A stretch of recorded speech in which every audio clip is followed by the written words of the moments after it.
All right. It's Marcus again. Let's do this before. No, I'm getting old. I'm getting senile. Before all of these thoughts in my head starts dissipating. That's in about 10 seconds. So that's why I thought I'd just do this again. Now, what we're going to talk about is this. What are the capability, and are we even capable in the United States military in holding a strategic objective in the Middle East? For example, Karg Islands and the two other spots in the Straits of Hormuz that our strategists are talking about. Fox, CNN, and everything in between, or everything far right or far left, you know. But people are asking me, okay, what are your thoughts, all right? So before I continue, let me just get this straight. I I may be retired United States Navy, but I never misled anybody in saying that I was special for. I'm nothing, dude. Man, I can barely keep my gut in. All right, I can barely ride my bike now. I'm not that guy. When I was in the United States Navy, I worked in engineering on all the ships I was stationed at. Granted, we did deploy. On my first ship, I did 5 years on my first ship. I did 3 deployments with three different amphibious ready groups out of Camp Pendleton because we were based in San Diego. Desert Shield, Desert Storm. I did a tour on a frigate and 2 other ships on a guided missile destroyer. One based in Japan and one temporarily assigned deployment duty on another guided missile destroyer, also based in Japan. But yes, I love what I do. I love talking about my opinion. This is my opinion, and I may be wrong, and yet nobody has corrected me online. So I will continue blabbing and ranting off. All right. So now the question is, since we've sent 2 detachments of Marine Expeditionary Units out of 2 amphibious ready groups and the 82nd Airborne Division, what do I think are those going to be used for? Now, I created a video. I did a video on what the capability is of a Marine Expeditionary Unit is, right? Based out of those amphibious ready groups that are deploying with them to the Gulf. And also a brief history in what the Marines do. So let's tackle this, because what they do, I do believe, is going to be relevant to how they're going to be employed. Right? They're going on deployment right now. As a matter of fact, so what are these units? First, 82nd Airborne, okay, Airborne Division.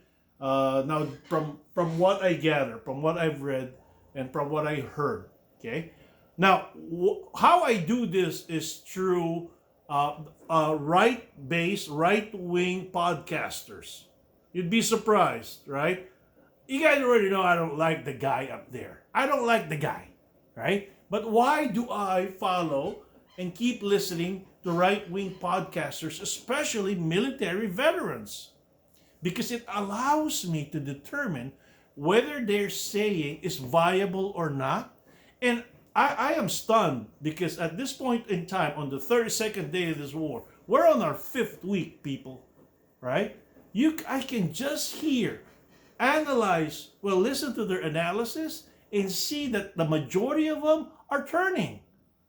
And I'm hearing this from right-wing military veteran podcasters, you know? And of course, I validate the news reports through external news agencies like Reuters, AFP, APs.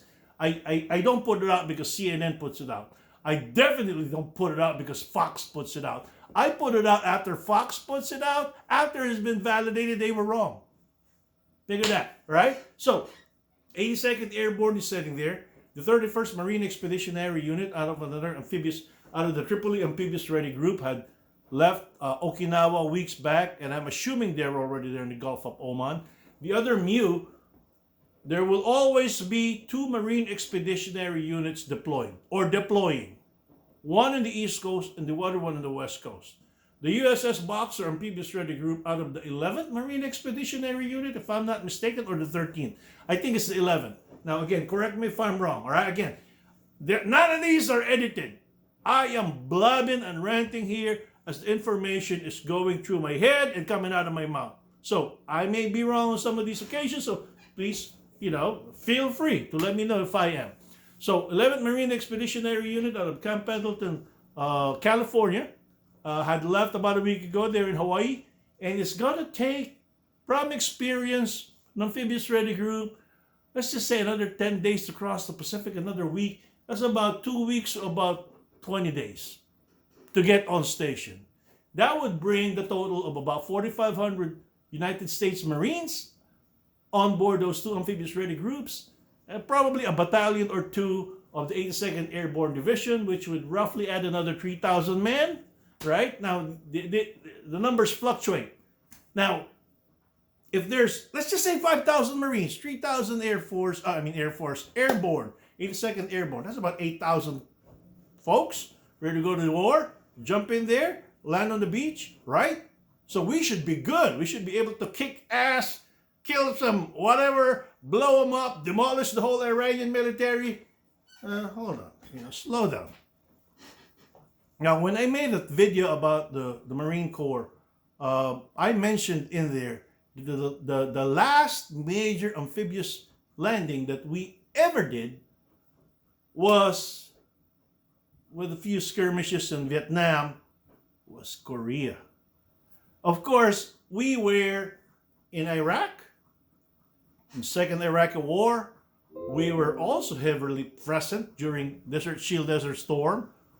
But Desert Shield, Desert Storm, although there were 25,000 Marines in the Persian Gulf, we never got to use them.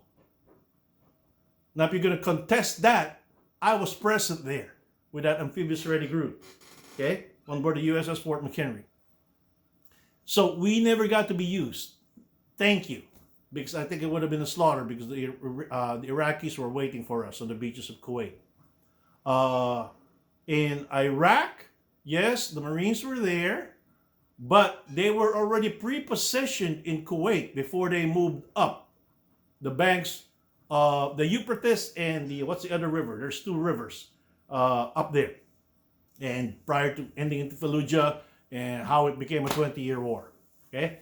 So they knew we were coming. But the difference is that during those times, we prepped them up. In Kuwait, we had an air war for 4 months. 4 months. We were just bombing everything. And even though we thought we bombed everything, we still ended up going through, a 100-hour war, which was 4 days on the ground. Which was also the last time the 101st and 82nd Airborne Divisions were used. They were not used as a preparation for an offensive action. They were used as a defensive unit. Understand, when Kuwait was invaded, the very first divisions that were sent to Saudi Arabia were the 101st and 82nd Airborne. They were placed in a defensive role to ensure that Saudi Arabia, if it was ever attacked by Iraq at that time, that they would form a defensive front. Airborne divisions, Marine Expeditionary Units were never designed to hold ground for a prolonged period of time. They are self-contained organic units. What that means is that they go in light and they go in with everything they need to stay there. You cannot air transport or amphibious ship transport in one sortie everything you need that would make you last in a long-term timetable. You're there for a few weeks, as long as what your food, your fuel, your water can hold up. Then you bug out. That's why the airborne divisions were used, and eventually during Desert Storm, they were used by the Army to conduct a left flank movement. They were on the pivot point. Because without protecting that flank, just in case the Iraqis started invading towards that direction, towards the left flank, the Army Corps, the two Army Corps wouldn't be able to sustain that offensive operation. Now, going to Iraqi freedom or enduring freedom, right? Is that what I already forgot? It's been 20 plus years. So again, I have a 10-second delay here that I could just contain everything and I got to spit it out. All right. During those years, airborne divisions were sporadically used. Okay. What they used was, Iraq is a different beast compared to Iran. We are able to sustain an armored thrust from the coast, from Kuwait. Why? Because it's flat. The ground allows us to do that. We cannot do that in Iran. First of all, we have to open up the Strait of Hormuz. The Marine Expeditionary Units is in a 3-ship flotilla composed of an LHA LHD, in this case the USS Boxer and the USS Tripoli, plus 2 others, 2 per each amphibious ready group, an LSD and an LSD and an LPD. Okay? If we are capable of going through the strait, we got to open that up. Then we can land those troops. We can land those Marines. Now, granted, the Tripoli and the Boxer carries its own air wing. And that's what makes Marine Expeditionary Units different from the Army. The Army, because they are so massive, it is logistically just impossible to sustain a fight, to bring everything there in a matter of a week. The Marines, because of the navies using them, or Marines using the Navy, or vice versa, either way, the Marines are supported by the Navy, both logistically, right? And when it comes to sustaining a firefight with our own naval assets from the air and from the ground, surface to surface and air to surface, using our aircraft carriers, which we do have on station right now. So now, we not just have to open up the strait to conduct maritime operations and amphibious operations inside the Gulf, we also have to keep it open. If we don't keep that open, what is the point of sending 2 Marine Expeditionary Units and an airborne division right through Iran? We can't. We cannot do that.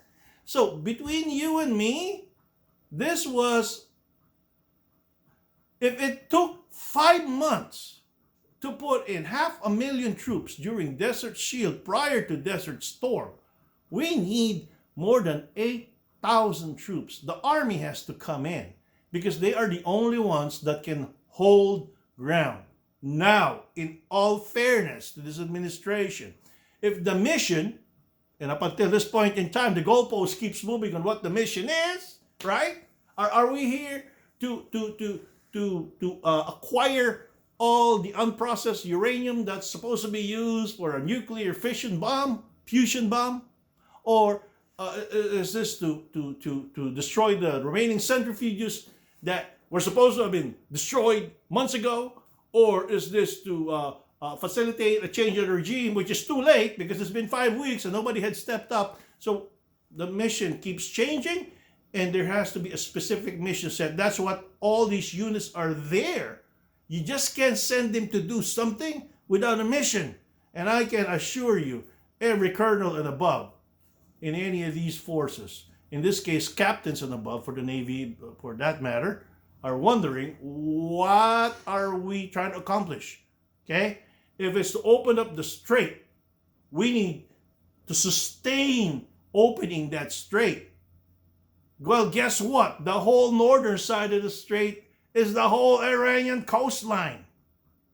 Have you Google mapped the Iranian the Iranian coastline? It is not like Iraq.